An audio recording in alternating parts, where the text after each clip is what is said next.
做咩運動啊？我話我跑步啊，咁就咁你會跑馬拉松啊？咁唔係啊，我跑好短嘅啫，其實我跑100%嘅馬拉松嘅。體能係跌咗㗎啦，咁但係睇下有冇其他方法去幫自己喺啲弱項度加強翻咯。呢樣嘢係我近呢幾個月體會到嘅咁。你淨係由低位去翻你適合年齡嗰個好嘅狀態咧，已經係一個好大進步嚟㗎啦。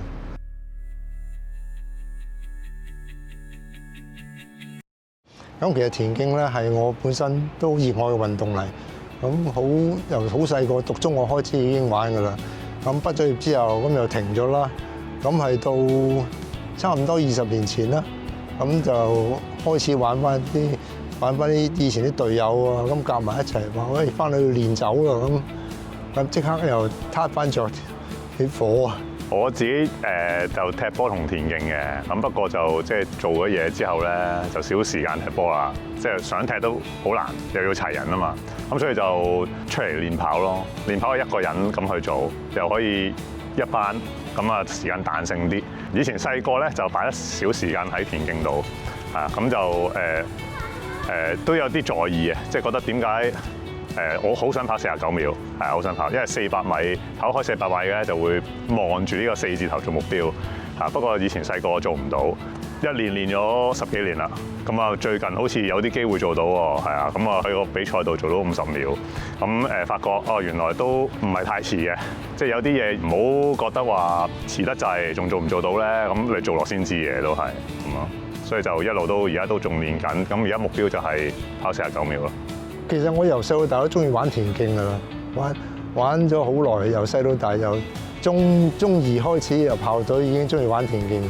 好多人傾開偈，做咩運動啊？我話我跑步啊，咁就咁你會跑馬拉松啊咁，然之後要解釋一大餐，我話唔係啊，我跑好短嘅啫，其實我跑100%嘅馬拉松嘅。其實我以前都玩好多其他運動啊，打壁球啊、長跑啊我都有。但係一落翻場玩田徑運動咧，係可以話係我至愛嚟咧。有啊，初因為都停咗好耐啊。其實基本上我玩田徑即係學生年代咧，到20歲都已經停咗啦。去讀書啊、做嘢啊咁一段時間咁又家庭啊咁停咗差唔多20年㗎啦。咁係到2010年到咁上下啦，咁就開始練翻。咁其實開始練咧，初啲狀態真係唔得㗎，即係我中間都有做運動㗎啦，但係都唔得，去唔到話想去比賽嗰個水平嘅。咁都前後要練翻差唔多2年啦，先至會有翻啲水平。咁就真係去比賽就2013年先係第一次去比賽，認真就2015年先去比賽。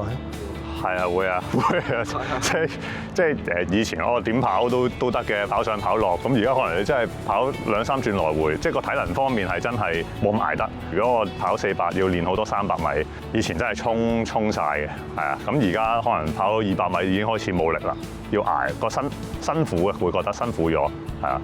咁就冇辦法啦，係啊，即係睇下揾下其他方面嘅練習去做咯咁。去專做體能啦，咁落場跑啦。又做體能落場跑，跟住變咗可以相輔相成咁樣，咁樣先練到結果都要年幾2年先至真係有翻啲狀態。其實主要咧就係練翻個身體嗰個強度啦，同埋你啲耐力啦。因為田徑本身我自己玩短跑啦，咁你要練翻啲速度啊，嗰啲因為你好耐冇走咧，你仲會走嘅，但係你個速度冇晒咧，咁你要開始練翻啲速度啊。練速度個過程就係你練翻啲力量出嚟，咁又要逼自己走快啲，多啲力量逼自己走快啲，係一步一步咁嚟啦。咁所以係要時間㗎，你唔係你操之過急係冇用嘅，亦都會傷㗎啦。身體係有咁嘅潛力可以翻轉頭嘅，當然你唔可能翻到你精英時代20歲嗰個水平嘅體能啊，但係其實一般人其實我哋唔覺得一路過做嘢讀書啊，過咗10年20年咧，其實你自己身體嗰個狀態咧係低咗好多嘅。你淨係由低位去翻你適合年齡嗰個好嘅狀態咧，已經係一個好大進步嚟㗎啦。以前我係即係齋係衝，係咁衝，咁而家可能就做啲跳咯，頭擲都會有啲係啦。咁做 gym 都要甚至乎休息再揾啲方法幫自己咯，即係譬如係食下supplement啊。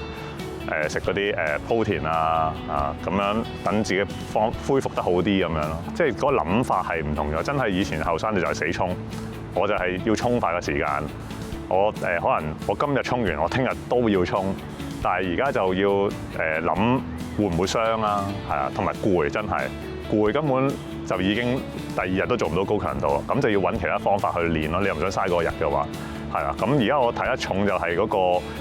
有冇效啦個訓練，同埋最緊要我今日練完會唔會令到我聽日練得唔好咧？咁啊會諗多啲呢啲嘢。體能係跌咗噶啦，咁但係睇下有冇其他方法去幫自己喺啲弱項度加強翻咯，係啊。咁我覺得係呢樣嘢係我近呢幾個月體會到嘅咁。不過好在就係接觸咗Master 呢個先進田徑，就覺得其實。又冇退落嚟嘅，即係你去到40歲又有40歲至45歲嘅組別，跟住去到45又有45至50組別，咁其實都可以一路有啲目標去追求。我見到國外都好多選手，哇，都好犀利啦，係啊！尤其是今日見到嗰位前輩，係咯，去到60啦都仲跑得咁快，即係其實係去到唔同階段都有唔同嘅目標可以再去追啊！即係我會 set 一啲目標係唔會。話哇！我要跑48咁樣，咁可能我會俾一個自己一啲容易實行目標、可行啲嘅。咁可能我而家啱啱個 PB 50秒8，咁可能一定咧就要試下穩定跑50秒頭先，跟住再49試下嘗試，係啊，咁就揾多啲方法咁去做咯，試下。下一個目標咧，我希望就一路可以保持到13秒樓下啦，13秒左右啦，13秒樓下就最理想啦。我個人嚟講就冇點懷疑我做唔做到，始終抱住個希望做到，即係呢個目標嚟啦。始終抱住呢個希望，呢個目標係一路想 keep 到呢個成績。咁當然亦都要接受現實，你知道呢個成績唔會長時間會係咁樣㗎啦，你可能會跌落嚟。但係如果我到出年我冇跌到，後年跌少少，咁呢個就係目標嚟㗎啦。呢個係，但係你話有冇諗過做唔到啊？冇諗過做唔到喎，只不過係望住目標去做嘅啫。呢個係我玩田徑運動個一種心態嚟嘅，就係我睇住我哋睇住目標，我一路睇住目標，每一年我睇住目標，咁你就唔會放慢咗自己，亦都唔會話覺得自己唔得啊。咁總之你向住目標去做啦，得唔得係有結果嚟，唔係你想你控制到嘅嘢，你去做嘅就係你做到能夠做到嘅嘢，咁睇下成績點樣樣咯。因為結果始終係你控制唔到㗎啦。我覺得個動力方面係要報多啲比賽嘅，其實係一冇比賽咧又爭緊啲嘅，即係啱啱嗰一年就叫做多返比賽啦，咁對我嗰個成績啊，嗰個狀態都真係好有幫助嘅。以前太少比賽，係啦，咁可能就都關事咗呢樣嘢。咁至於即係我自己工作性質上咧，咁我自己體育老師啦，咁要帶啲學生，即係成日要鬧啲學生點解唔去練習啊，去打機又唔去練咁樣。咁我自己多一樣嘢就係我鬧完佢，咁我收工好攰都好，我諗翻起我今日鬧完啲學生，冇理由自己唔去練㗎咁樣，即係我會有呢樣嘢嘅，係啊，可能會工作性質上啊，會推動我多翻少少嘅，我都會。最緊要唔好想，先可以慢慢做咯。係，我而家就嗰個心態就咁樣。反正我唔係趕時間，係要玩仲可以去到60幾都仲可以繼續去練，係只要唔好大傷，係啊，咁繼續跑落去咯，即係一路跑到我就會一路跑落去。咁你頭先問咗格言啊，我諗呢個都算係我嘅格言。